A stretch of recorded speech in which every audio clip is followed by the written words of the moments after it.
Bapa di surga, kami bersyukur kepadamu Tuhan, kesempatan pada malam hari ini kami kaum pria boleh hadir di dalam ibadah. Kami mohon Tuhan Kau sertai, Engkau berkati ibadah ini, sekalipun yang hadir tidak banyak. Biarlah firman-Mu yang akan disampaikan benar-benar diberkati Tuhan, agar dapat memberi kami pengetahuan yang lebih luas terhadap firman-Mu, agar kami tahu bagaimana mencernahkan firman-Mu di dalam kehidupan kami. Terima kasih juga Tuhan, kesempatan yang sudah Tuhan berikan kepada kami untuk memberikan persembahan. Kami tahu itu tidak berarti bila dibandingkan kasih Tuhan kepada kami. Tetapi Tuhan, Kau terimalah, berkatilah persembahan ini agar bermanfaat bagi pelayanan, khususnya untuk pelayanan di P2M ini. Berkati tangan-tangan yang sudah memberikan persembahan dengan sukacita, agar kehidupan kami senantiasa diberkati oleh Tuhan, dan kami dapat memberikan yang lebih baik, bahkan yang terbaik kepada Tuhan. Terima kasih Tuhan. Di dalam Yesus Kristus kami menyerahkan doa kami. Amin. Amin. Shalom jemaat P2M yang saya kasihi di dalam Yesus Kristus.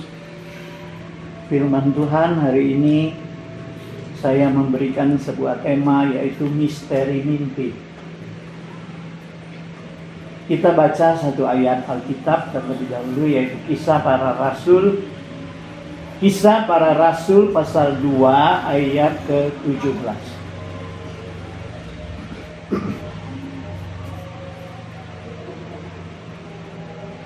Kisah Para Rasul pasal 2 ayat ke-17.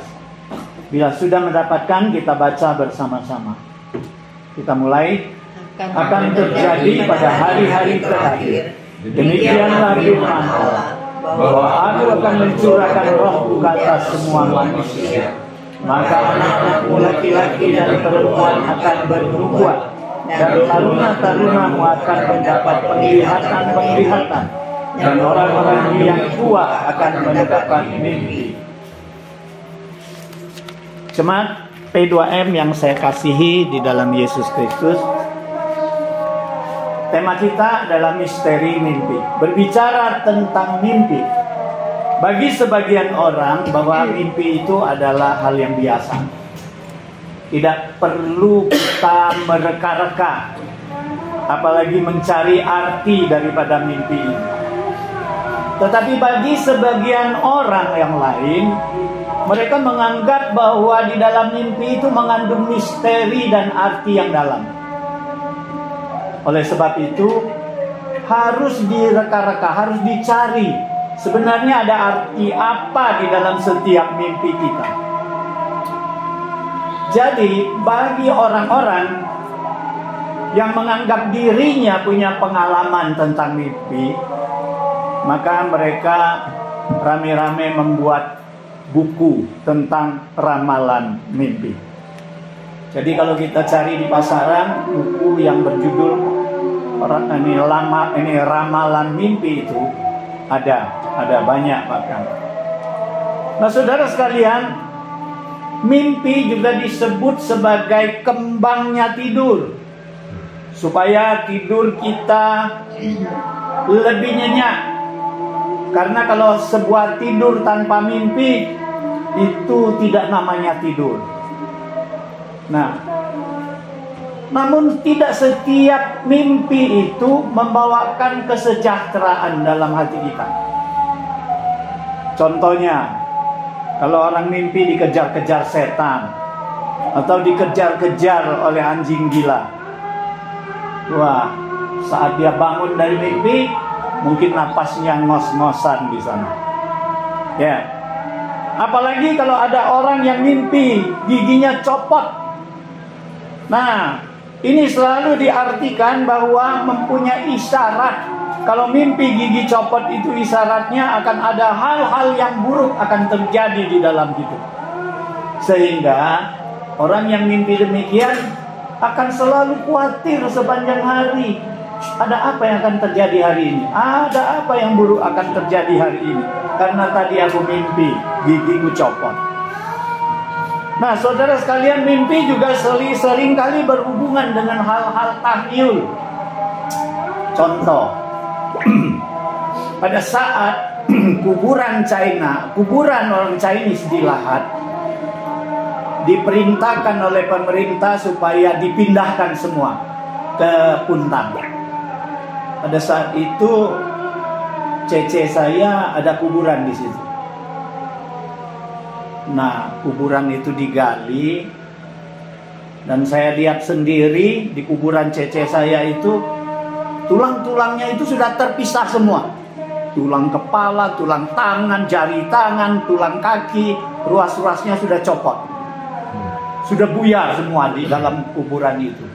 Nah, petinya sudah nggak ada lagi. Jadi itu dikumpulkan, dimasukkan ke sebuah wadah, baru dipindahkan ke Puntang. Nah, pada saat-saat itu kita sering mendengar bahwa ada orang yang diberi mimpi oleh keluarganya yang sudah mati, bahwa ada jari tangannya yang belum lengkap. Wah, kuburan yang tadi sudah digali, sudah ditimbun kembali, akhirnya digali lagi. Kenapa? Karena orang yang hidup ketika mendapat mimpi dari arwah familinya yang sudah meninggal, mereka menganggap itu harus dilakukan. Dan boleh tidak dilakukan.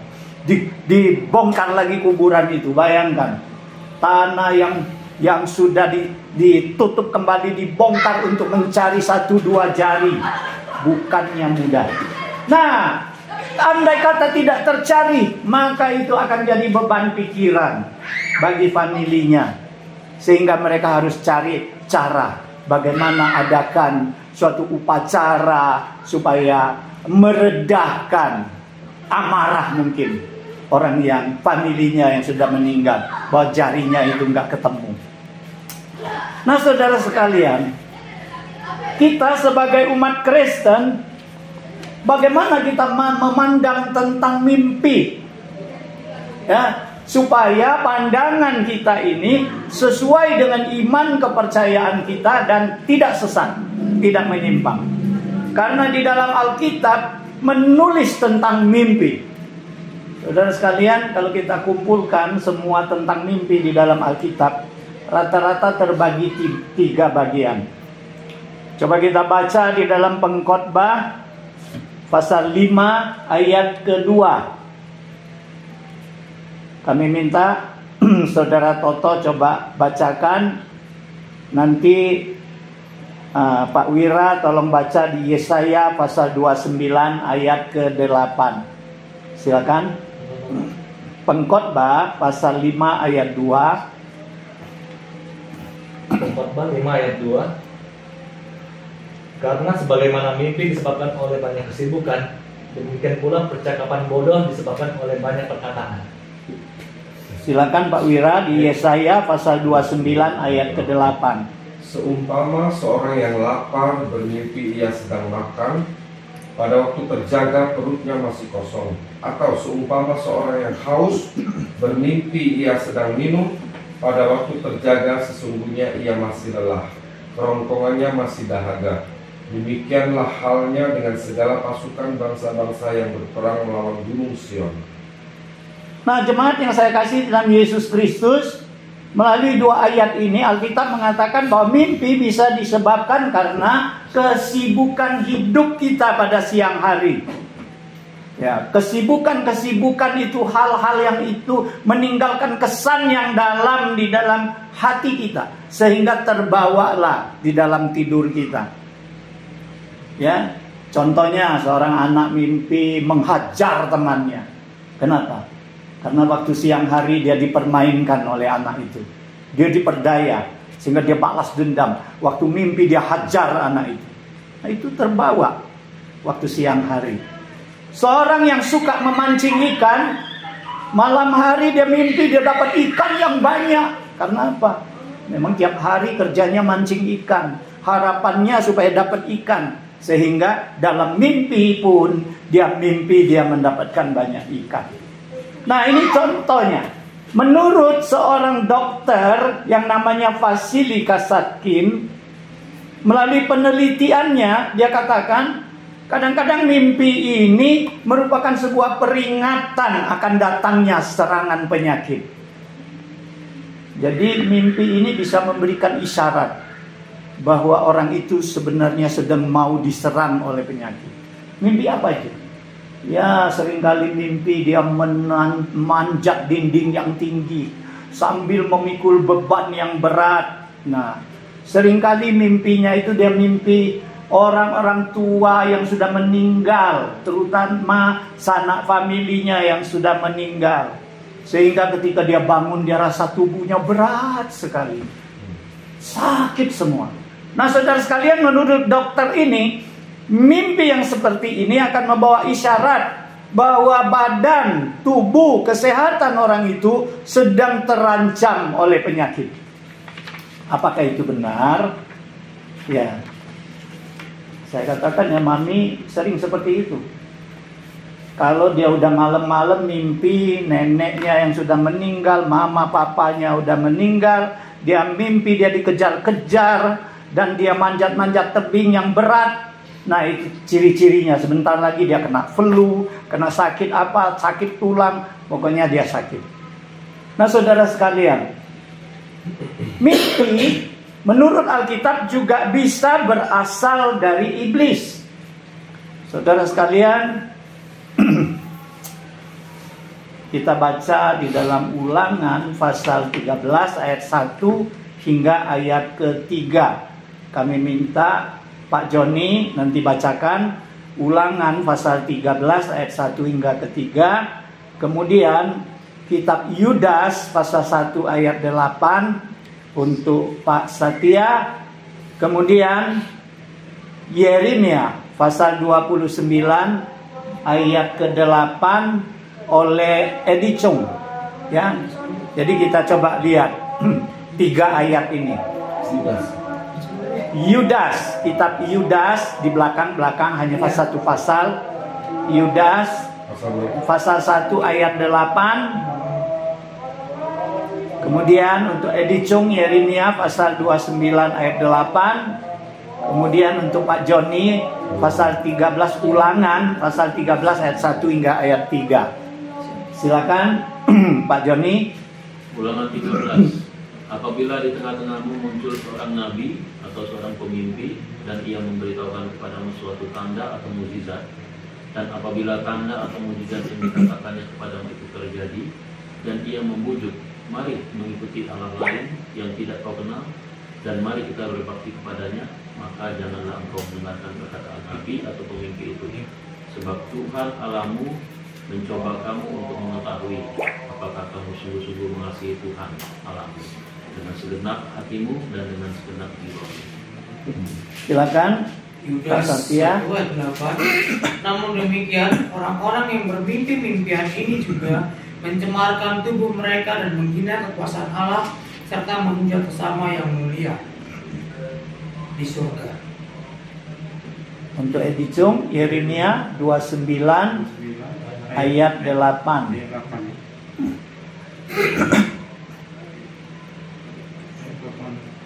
Sungguh, beginilah firman Tuhan semesta alam, Allah Israel.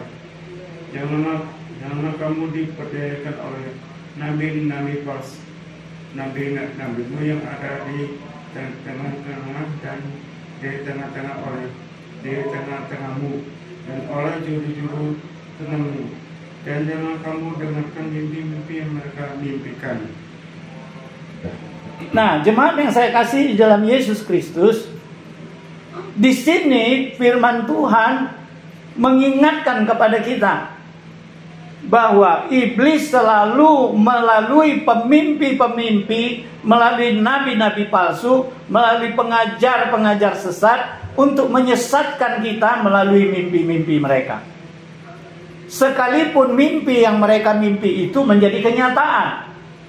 Ya, ini ada satu kesaksian. Seorang bapak yang tadinya tidak pernah mau judi. Dari kecil dia ini orangnya hemat, pandai menabung, sehingga pada masa dewasanya, masa menjelang tuanya, dia sudah menjadi sangat kaya. Dia tidak mau judi, dia anti judi. Tapi satu malam dia ini bermimpi. Dia mimpi ada sebuah nomor dikasih oleh Tuhan. Jadi nomor itu, katakanlah nomornya 80. Kemudian dia bangun dari tidur, dia pikir, loh kok saya dikasih nomor 80? Dia bicara dengan anaknya. Anaknya pikir-pikir, Pak, jangan-jangan ini Tuhan suruh Bapak beli nomor ini. Karena sekarang kan sedang marak orang-orang judi nomor itu. Bapaknya pertama nggak mau. Tapi karena anak-anaknya ini mendesak-mendesak, dia pikir, coba-coba aja. Coba-coba dibeli. Nah, begitu dia beli nomor 80, benar-benar keluar nomor itu. Dia jadi banyak duit lagi dapat. Nah, sejak saat itu, mulai dia suka coba-coba masang nomor. Lama-lama jadi kebiasaan, ya. Memang dia pasang nomor, habis duit banyak. Kadang-kadang menang juga sedikit, tapi banyak yang kalah, menangnya sedikit. Akhirnya hartanya jadi ludes, rumahnya terjual, keluarganya jadi berantakan. Nah, saudara sekalian, ini menyatakan apa? Bahwa hati-hati dengan pemimpi, walaupun yang mereka katakan itu benar, terjadi. Nomor 80 keluar. Tapi itu bukan dari Tuhan. Itu mencelakakan. Ya, karena apa? Di dalam pengajaran mereka itu, mereka mengajak untuk menyembah ilah yang lain. Nah, saudara sekalian, inilah mimpi yang dari iblis. Dan Allah di dalam firman-Nya memberikan peringatan. Nah, yang ketiga, Alkitab mengatakan mimpi juga bisa berasal dari Allah. Bahkan sering Alkitab menulis tentang mimpi-mimpi yang Allah berikan kepada seseorang. Nah, setiap mimpi yang Allah berikan kepada orang-orang ini mempunyai maksud. Ya, bukan tidak punya maksud. Ada maksud. Saya kumpulkan ada 7 maksud di dalam Allah memberikan mimpi. Yang pertama, di dalam Kejadian pasal 28 ayat 10 sampai ayat ke-22. Ya, Pak Wira, tolong Pak Wira bacakan ini satu ayat, ini satu pasal ini. 28 ayat ke-10 Kejadian sampai 22. Mimpi Yakub di Betel. Maka Yakub berangkat dari Beersheba dan pergi ke Haran. Ia sampai di suatu tempat dan bermalam di situ karena matahari telah terbenam. Ia mengambil sebuah batu yang terletak di tempat itu dan dipakainya sebagai alas kepala, lalu membaringkan dirinya di tempat itu. Maka bermimpilah ia, di bumi ada didirikan sebuah tangga yang ujungnya sampai di langit, dan tampaklah malaikat-malaikat Allah turun naik di tangga itu. Berdirilah Tuhan di sampingnya dan berfirman, Akulah Tuhan Allah Abraham nenekmu dan Allah Ishak. Tanah tempat engkau berbaring ini akan kuberikan kepadamu dan kepada keturunanmu. Keturunanmu akan menjadi seperti debu tanah banyaknya, dan engkau akan mengembang ke sebelah timur, barat, utara, dan selatan. Dan olehmu serta keturunanmu semua kaum di muka bumi akan mendapat berkat. Sesungguhnya aku menyertai engkau, dan aku akan melindungi engkau kemanapun engkau pergi, dan aku akan membawa engkau kembali ke negeri ini. Sebab aku tidak akan meninggalkan engkau, melainkan tetap melakukan apa yang kujanjikan kepadamu. Ketika Yakub bangun dari tidurnya, berkatalah ia, sesungguhnya Tuhan ada di tempat ini, dan aku tidak mengetahuinya. Ia takut dan berkata, alangkah dahsyatnya tempat ini. Ini tidak lain dari rumah Allah. Ini pintu gerbang sorga.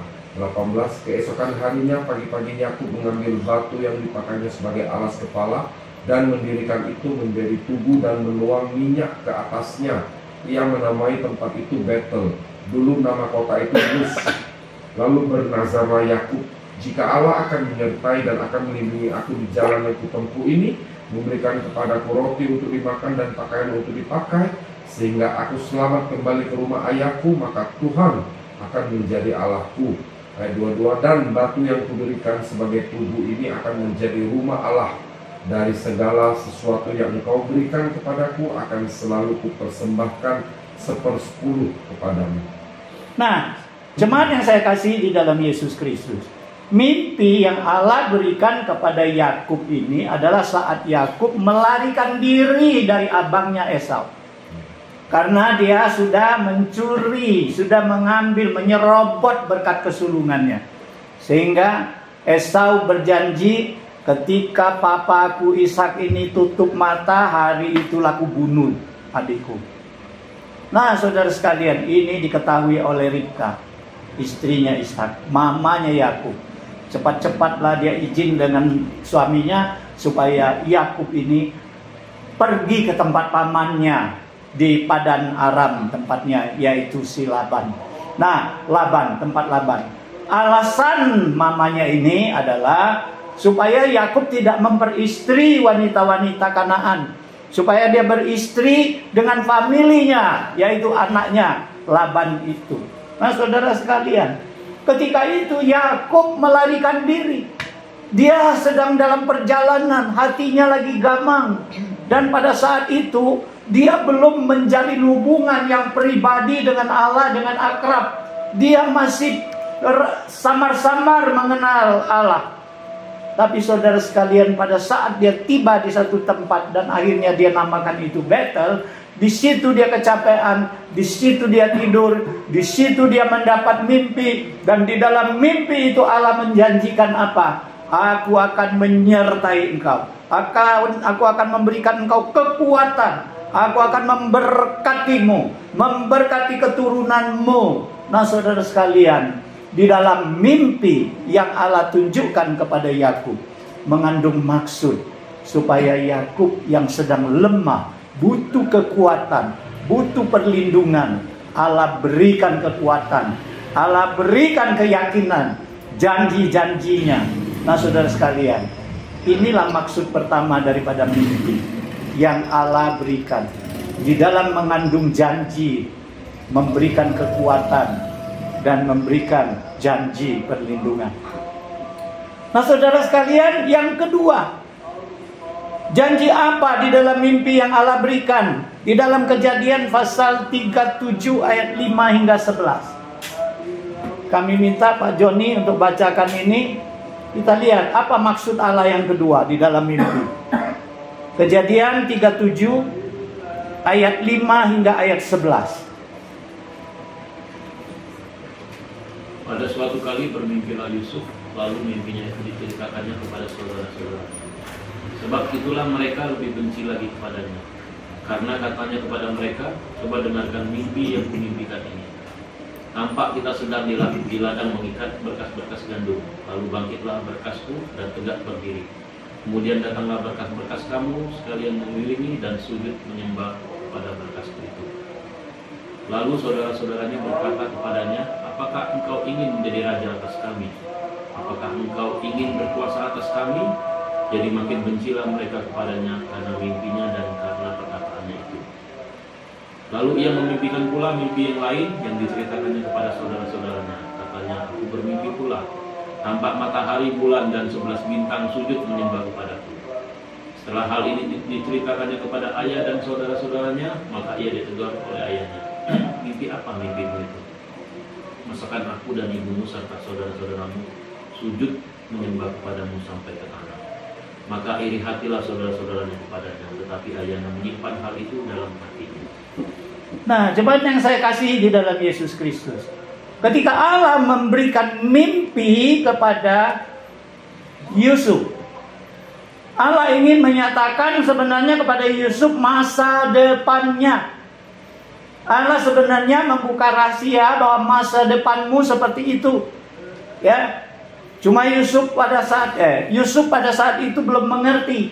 Ya. Dia hanya menceritakan mimpinya sehingga mengundang iri hati dari saudara-saudaranya. Sampai ayahnya juga menegurnya. Masakan kami, papa mamamu harus sujud menyembah engkau. Nah, tapi rahasia ini disimpan oleh Yakub di dalam hati. Saudara sekalian, kita pernah ya membaca di dalam peristiwa Natal. Ketika Allah menjelaskan kepada Maria, Maria menyimpan hal itu di dalam hatinya. Walaupun dia pikir ini nggak mungkin. Tetapi dia pikirkan perkataan Tuhan dan dia simpan di dalam hatinya rahasia itu. Nah, saudara sekalian, di mimpi yang kedua ini kita tahu bahwa Allah menceritakan tentang rahasia masa depan seseorang. Ya. Kita lihat mimpi yang ketiga. Di dalam Kejadian pasal 20 ayat 3 sampai 6. Kami minta Pak Toto baca. Kemudian Ayub pasal 33 ayat 14 sampai 17. Setia untuk bacakan nanti. Kejadian pasal 20 ayat 3 sampai 6. Kejadian 20 ayat 3. Tetapi pada waktu malam Allah datang kepada Abimelek dalam suatu mimpi serta berfirman kepadanya, engkau harus mati oleh karena perempuan yang telah kau ambil itu, sebab dia sudah bersuami. Adapun Abimelek belum menghampiri Sarah, berkatalah dia, Tuhan, apakah engkau membunuh bangsa yang tak bersalah? Bukankah orang itu sendiri mengatakan kepadaku, dia saudaraku, dan perempuan itu sendiri telah mengatakan, dia saudaraku. Jadi hal ini kukatakan dengan hati yang tulus dan dengan tangan yang suci. Lalu berfirman Allah padanya dalam mimpi, aku juga tahu bahwa engkau telah melakukan hal itu dengan hati yang tulus. Maka aku pun telah mencegah engkau untuk berbuat dosa terhadap aku. Sebab itu aku tidak membiarkan engkau menjamah dia. Ayub pasal 33 ayat 14 hingga 17. Karena Allah berfirman dengan 1-2 cara, tetapi orang tidak memperhatikannya. Dalam mimpi, dalam penglihatan waktu malam, bila orang nyenyak tidur, bila berbaring di atas tempat tidur, maka ia membuka telinga manusia dan mengejutkan mereka dengan tegur-teguran, untuk menghalangi manusia daripada perbuatannya dan melenyapkan kesombongan orang. Nah, jemaat yang saya kasih di dalam Yesus Kristus, mimpi yang diberikan Allah juga berfungsi memberikan peringatan dan teguran keras. Nah, saudara sekalian, ketika Abimelek mengambil istrinya, ini Sarah istrinya Abraham, mau dijadikan istri, pada saat itu Allah memberikan peringatan dan teguran keras. Ya. Nah, kita lihat bagaimana pada zamannya Ayub. Ya. Tuhan juga mengatakan mereka tidak mendengar teguran Tuhan, sehingga melalui mimpi Tuhan menegur, ya. Nah, saudara sekalian, jadi di dalam mimpi yang Tuhan berikan ada peringatan dan teguran keras. Saudara sekalian, semoga kita jangan sampai diperingatkan oleh Tuhan, supaya jangan sampai kita sudah terima teguran keras baru kita mau bertobat. Tetapi jalanilah hidup kita sebagaimana Tuhan mengajarkan di dalam firman-Nya. Nah, saudara sekalian, mimpi yang keempat. Di dalam 1 Raja-Raja pasal 3 ayat 5 sampai 15. 1 Raja-Raja pasal 5 ayat 15. Karena ayat ini panjang, makanya saya singkatkan waktunya. Di sini pembacaan ini menjelaskan bagaimana Tuhan memanggil Salomo untuk menjadi raja orang Israel. Dan Tuhan memberikan petunjuk kepada Salomo untuk berhati-hati melakukan tugasnya sebagai raja. Dan Tuhan memperlengkapi Salomo dengan apa yang dia inginkan. Dan pada saat itu Salomo tidak menginginkan kekayaan, panjang umur, kemuliaan, tahta, tetapi yang dia inginkan adalah hikmat, akal budi daripada Tuhan untuk memimpin bangsanya.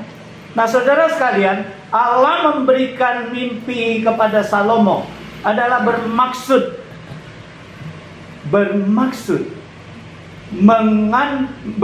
suatu panggilan tugas dan pelayanan. Jadi seringkali melalui mimpi Tuhan juga bisa panggil kita untuk sesuatu tugas dan pelayanan, bisa, ya. Nah, yang kelima, Kita baca di dalam Matius pasal 1 ayat 20.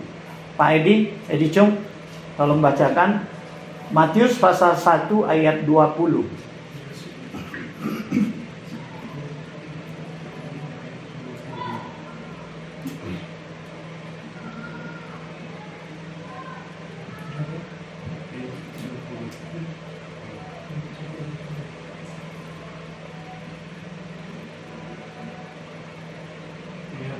Matius 21 ayat Pasal 1 ayat 20.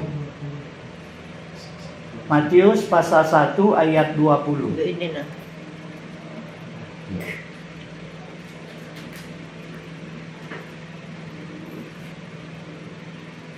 Masih dibaca kok itu. Masih dibaca ya? Kamu baca. Hebat ya. Matius 21 ayat 20.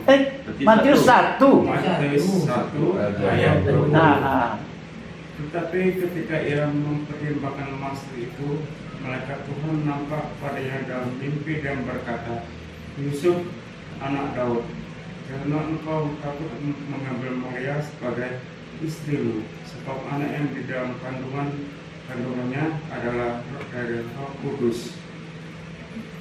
nah, cuman yang saya kasih di dalam Yesus Kristus, di dalam mimpi yang Tuhan berikan kepada Yusuf juga mengandung maksud. Maksudnya adalah memberikan petunjuk kepada Yusuf apa yang harus dia lakukan. Jangan ragu-ragu, ya. Karena pada saat itu Yusuf lagi bimbang, apakah mau ceraikan Maria atau tidak, karena Maria sudah hamil sebelum menjadi istrinya.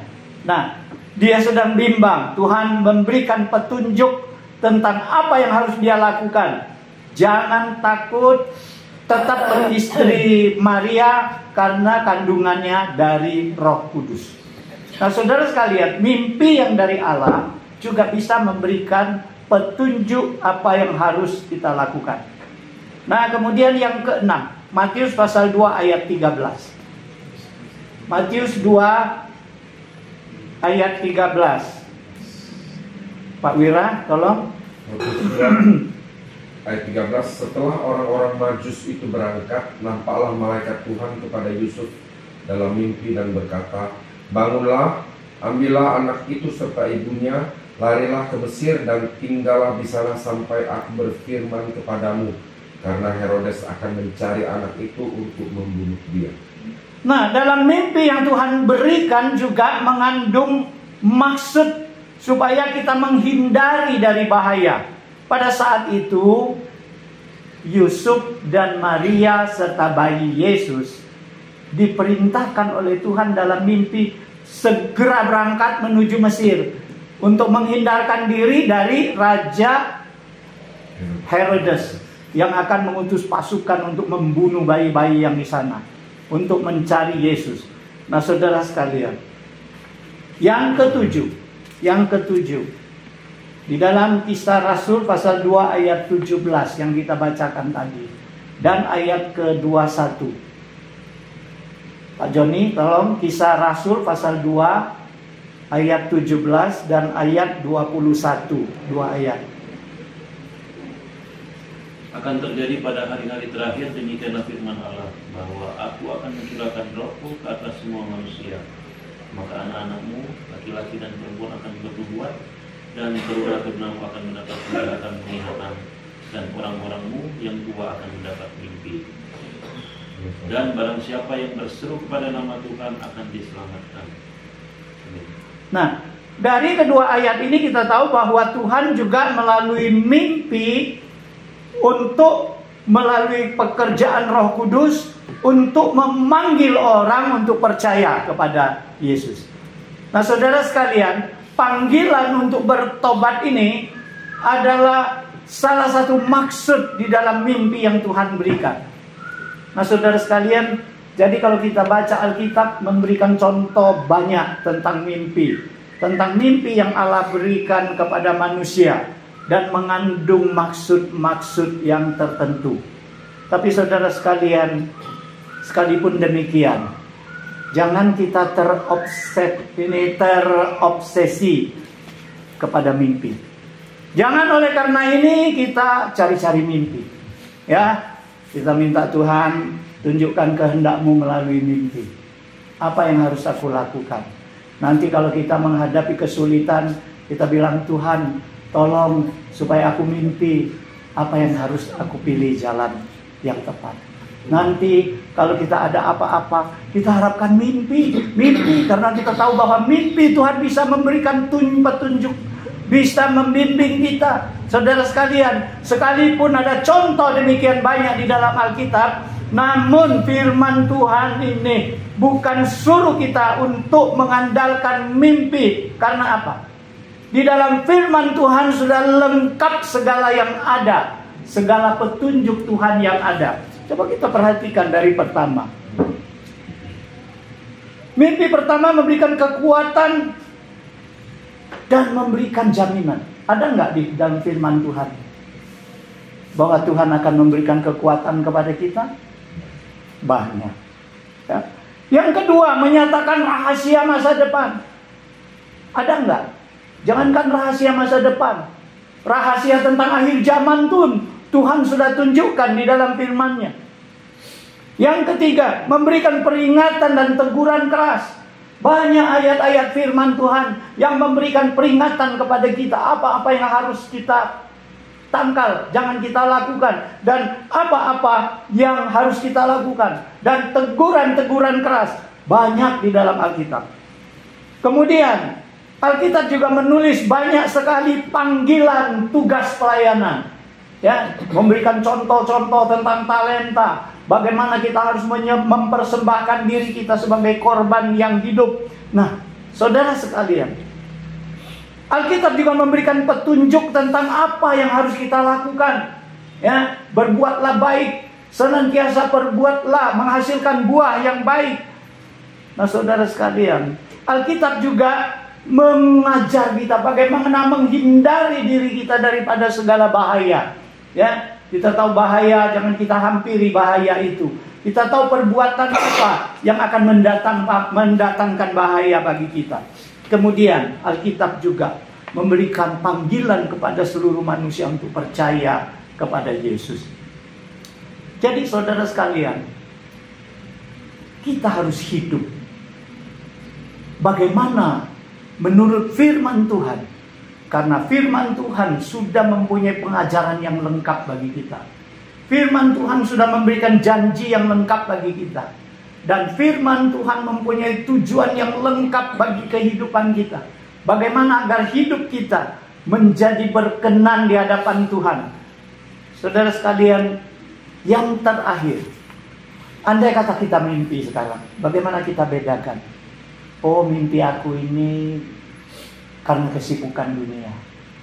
Oh, mimpi aku ini tipe mimpi dari iblis.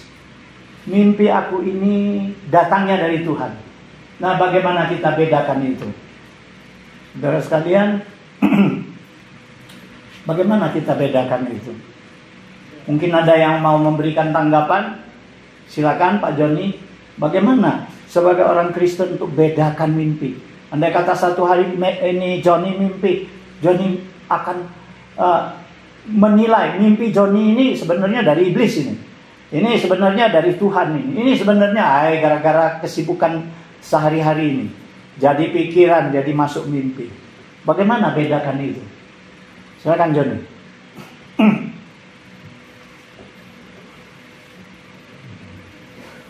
Yang jelas kalau dari Tuhan, yang benar Tuhan. Susah jelaskan itu. Kalau berpikir mimpi itu kalau dari Tuhan tuh mendatangkan damai sejahtera, sukacita dulu yang pasti, juga bisa membangun suatu tekad untuk maju ya. Kalau berpikir begitu, untuk maju yang positif maksudku, mempunyai harapan untuk mulai, misalnya mulai aktif lagi dalam hal apalah yang selama ini sudah terjadi. Kalau aku pikir ya itu mendatangkan damai sejahtera yang pasti, bukannya kita tambah takut, tambah was-was akan mimpi kita. Kalau aku pikir itu. Toto gimana Toto? Bagaimana Toto bedain Oh ini mimpi dari Tuhan. Oh ini bukan dari Tuhan, ini dari iblis. Oh ini bukan apa-apa, ini karena kesibukan aja.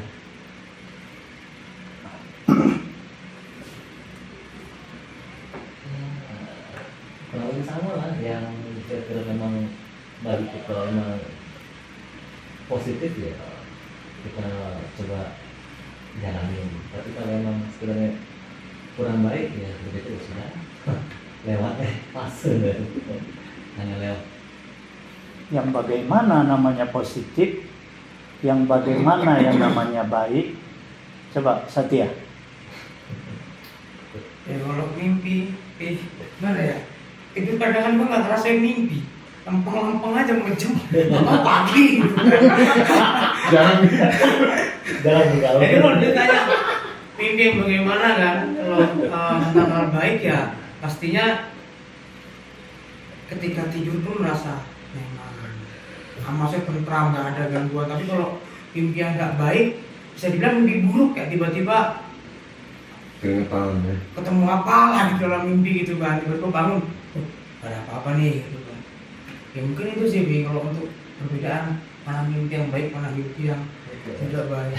Karena tidur atau pagi aja nih dan Yang baik dan yang tidak baik, yang baik dan tidak baik itu relatif. Karena kita menilai secara manusia. Tapi kita bisa tidak bedakan. Oh ini mimpinya dari Tuhan ini. Ini bukan dari Tuhan. Ini bukan dari Tuhan mimpiku ini. Ini mimpinya dari iblis ini. Ini mimpi dari ngayal itu, banyak pikiran yang kacau ini. Edi, coba Edi. Pernah saya alami itu. Ya. Soal mimpi mungkin dari kita sibuk sehari atau kecapean. Nah, kita tahu beda dari yang jahat dari Tuhan. Nah, waktu pengalaman saya waktu di Jambi, saya bermimpi ditindih dengan roh halus di rumah itu. Nah, mungkin saya pikir kesalahan saya mungkin tidak berdoa sebelum tidur, mungkin kan apa iblis menguji saya atau menguji. Ya. Pernah satu bangun susah bergerak ditindih harus. Nah, terus saya nyebut nama Tuhan Yesus, hilang. Itu yang saya bedakan. Nah, terus yang kedua, saya terserahkan. Saya tidak pernah, saya kali-kali PGRI. Nah, ya kalau si jahat janganlah datang, nggak usah. Nah, Tuhan negara akan datanglah. Ya, kan dari hati kita. Nah, kalau mimpi biasa kita anggap angin lalu lah. Yang dari si jahat cuma menghancurkan. Tapi dari Tuhan ya kayak Joni, Pak Wira kan cuma sukacita, damai sejahtera, mengajarkan yang terbaik. Nah, coba kita baca ya. Kita baca Yohanes pasal 10 ayat 14 sampai ayat 16. Serempak ya dibacakan ya. Yohanes pasal 10 ayat 14 sampai ayat 16.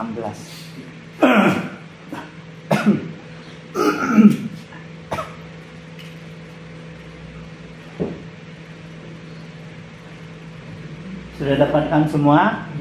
Ya, kita mulai baca. Akulah gembala yang baik, dan aku mengenal domba-dombaku, dan domba-dombaku mengenal aku. Sama seperti Bapa mengenal aku, dan aku mengenal Bapa, dan aku memberikan nyawaku bagi domba-dombaku. Ada lagi padaku domba-domba lain yang bukan dari kandang ini. Domba-domba itu harus kutuntun juga, dan mereka akan mendengarkan suaraku, dan mereka akan menjadi satu kawanan dengan satu gembala. Nah, saudara sekalian saya kasih di dalam Yesus Kristus, bagaimana kita membedakan mimpi dari Tuhan atau mimpi dari iblis atau dari angan-angan kita sendiri? Ya, hal yang paling penting kita harus kenali suara Tuhan itu bagaimana. Ya, Yesus di sini memberikan contoh dengan sangat jelas. Bagaimana domba itu kenal dengan gembalanya. Bagaimana domba itu kenal dengan suara gembalanya. Kalau gembalanya yang panggil, domba itu datang. Kalau dia lihat itu gembalanya, domba itu ikut. Tapi kalau domba melihat, itu bukan gembalanya, dia tahu. Dan kalau ada suara panggilan, itu bukan suara gembalanya, dia tahu. Nah, saudara sekalian, Yesus memberikan perumpamaan seperti ini, supaya bagaimana kita hidup bergaul dengan Tuhan dengan akrab. Seperti domba dengan gembala. Sehingga ketika keakraban kita terjalin, kita mengenal suara Tuhan. Bukan hanya mengenal Tuhan, tapi suaranya pun kita kenal. Kita nggak lihat Tuhan, tapi ketika Tuhan panggil kita tahu ini suara Tuhan. Ketika kita mimpi, kita tahu ini dari Tuhan ini. Karena kita tahu itu suara Tuhan. Nah, saudara sekalian, jadi untuk mengenali bahwa mimpi ini dari iblis atau dari dunia, dari angan-angan kita sendiri, nah kita dari pengenalan kita kepada Tuhan itu sangat penting. Ya, sama seperti dulu waktu belum ada alat ultraviolet segala macam itu. Ya, orang bank untuk mengecek uang-uang palsu itu, mereka nggak bisa pakai lampu, mereka nggak bisa pakai sensor alat, ya, karena waktu itu teknologi belum ada. Jadi mengandalkan apa? Mereka setiap hari menyelidiki, memegang apa ciri khas uang yang asli. Oh, kalau uang yang asli, kertasnya seperti ini kalau rasa di tangan. Kemudian kalau ditayang, oh ini ada tanda ini tanda ini. Jadi dengan mereka mengenali yang asli, ketika mereka memegang uang palsu, mereka sudah tahu ini palsu. Ini sudah palsu. Enggak, dirasa di tangan sudah tahu ini palsu. Dan ditayang sudah tahu, oh ini palsu. Nah, saudara sekalian, yang mau tahu palsu, kita harus kenal yang asli. Kalau kita mau tahu mimpi kita bukan dari Tuhan, kita harus kenali mimpi yang dari Tuhan itu bagaimana, suara Tuhan itu bagaimana. Nah, saudara sekalian, hari ini melalui misteri mimpi ini, kita tahu sekali lagi, Tuhan kalau mau memberikan mimpi kepada kita, itu Tuhan bisa lakukan. Nggak usah kita cari, nggak usah kita tuntut, nggak usah kita kejar-kejar cari mimpi, enggak. Tuhan bisa ngasih sendiri. Tapi yang penting yang Tuhan mau kita lakukan adalah setiap hari lakukanlah firman-Nya, karena disitulah ada petunjuk Tuhan, ada teguran Tuhan, ada janji-janji berkat Tuhan. Disitulah ada jalan petunjuk bagi kita. Bagaimana kita hidup sebagai seorang Kristen yang sejati. Bagaimana di dalam hidup kita memuliakan Tuhan. Bagaimana kita melakukan pelayanan-pelayanan kepada Tuhan. Bagaimana hubungan kita dengan sesama kita, dengan orang lain, dengan musuh-musuh kita bahkan. Di dalam Alkitab sudah memberikan janji dan pengajaran kepada kita. Itu yang penting kita pelajarkan hari ini, pelajari hari ini. Jadi bukan kejar mimpi, karena mimpi tidak bisa dikejar, Tuhan yang kasih nanti.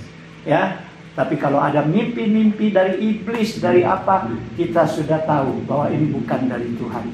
Kenalilah Tuhan dan kenalilah suaranya dengan cara kita bergaul erat dengan Tuhan. Mari kita berdoa. Bapa di surga, kami bersyukur kepadamu Tuhan.